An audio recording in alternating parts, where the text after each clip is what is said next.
I ruined my body trying to lose weight at 14. I wasn't going to let my son do the same thing. My son asked me to help him to lose weight. Here's what I did instead of dieting.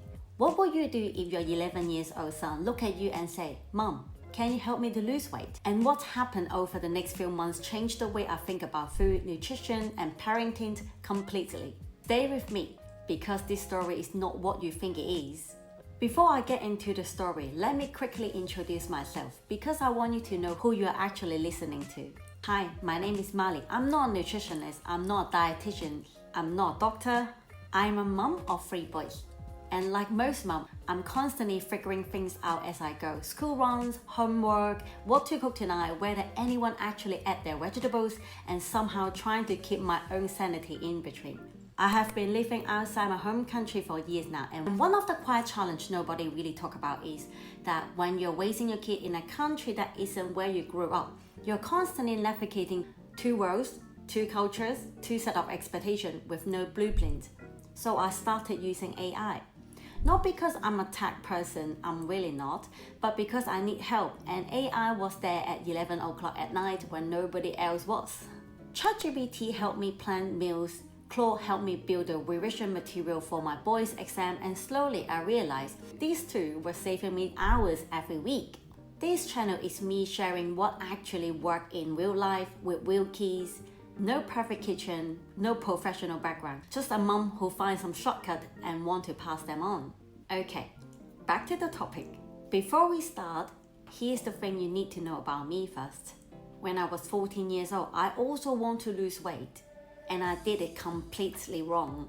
I asked a relative in Thailand to get me some weight loss medication from a hospital there. No proper consultation, no nutritionist, just tablet. I got really slim very quickly. But I also lost something else. My hair starting falling out, and my bladder. I basically ruined it. If I drink a glass of water, within 20 minutes I have to run to the toilet. I'm not exaggerating, that went on for years.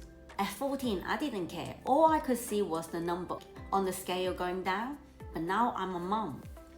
And when my son asked me that question, I felt it in my stomach, because I knew exactly how easy it is to do the wrong thing when you just want the results. He was 11, still growing, still building his bone, his height, his muscle, the absolutely worst time to restrict food the wrong way. So I made myself a promise. I would help him, but I would do it properly. The problem was I have no idea what properly actually meant for 11 years old. I got out the weighing scale, the proper one, the kind that measuring the body fat percentage, visceral fat, muscle percentage, and I record everything.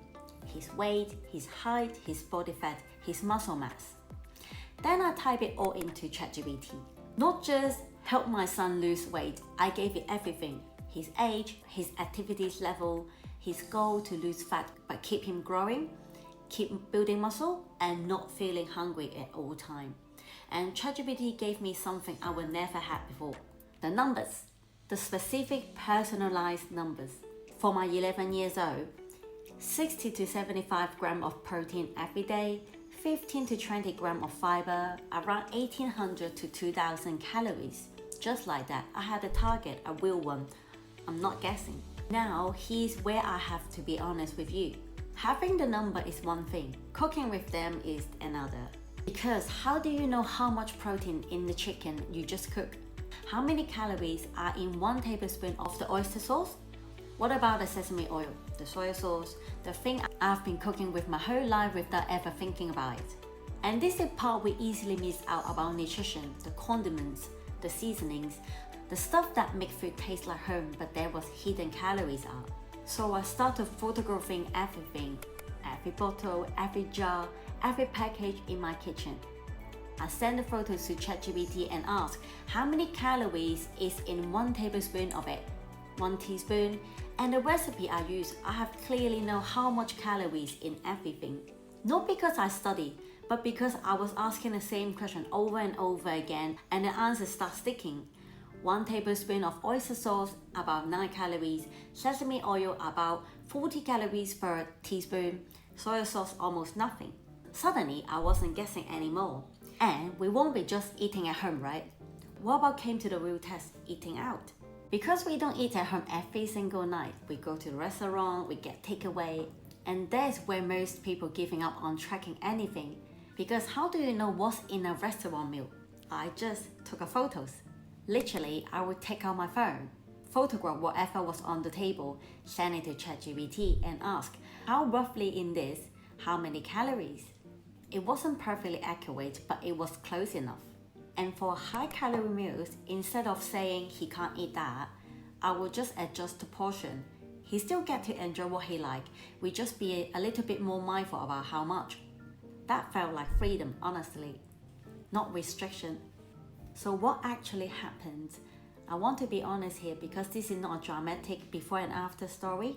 My son didn't lose 10 kilos. He was just 11 and he's still growing. What happened was this. His body fat percentage went down, his muscle percentage went up. He got visibly more toned, without starving, without skipping meals. He was eating enough, he was eating well, and his young metabolism did the rest. For me, that was everything, because the goal was never to make him small. The goal was to help him to build a healthy body while he still have time to do it properly. Besides, something unexpected happened. A friend of mine, a woman in her 30s, heard what I was doing for my boy and asked if I could help her too. She wanted to lose around 5 kilos. She had specific preference, only certain vegetables, no beef, and she needed the meal to be Chinese food style she could actually find in grocery store here in the UK. So I did the same thing. I put all her information into ChatGPT, her stat, her preference and what she didn't eat, and I asked it to build her a Chinese style meal plan with a grocery list. Pak choy, broccoli, French beans, chicken and pork and fish, all the things she actually already liked. And it worked. Because it wasn't some diet plan he never followed, it was personalized to her actual life. That when I realized this isn't just a tool for me and my family, this is something any mom can do it. Before you get into professional help with nutritionists, maybe you can try with AI. You don't need to be a nutritionist to help your child eat better. You don't need to count every calories manually or buy expensive meal plans. Before you get into professional help, maybe try AI first. All you need is a weighing scale, food weighing scale, you need a phone with ChatGPT, and you need to be willing to send some few pictures of your seasonings bottles. And that's it. If you want to try this for your own family, I will put together a simple guide, the exact prompt I use, the question I ask, and how to adjust for different age and scale. The link is in the description. And if you find this helpful, subscribe, because in my channel, I'm going to show you exactly how I help my son prepare for his Year 7 exam using Claude AI. Different AI too, same idea. Using AI to do the heavy lifting so I don't have to figuring everything out by myself. I will see you there.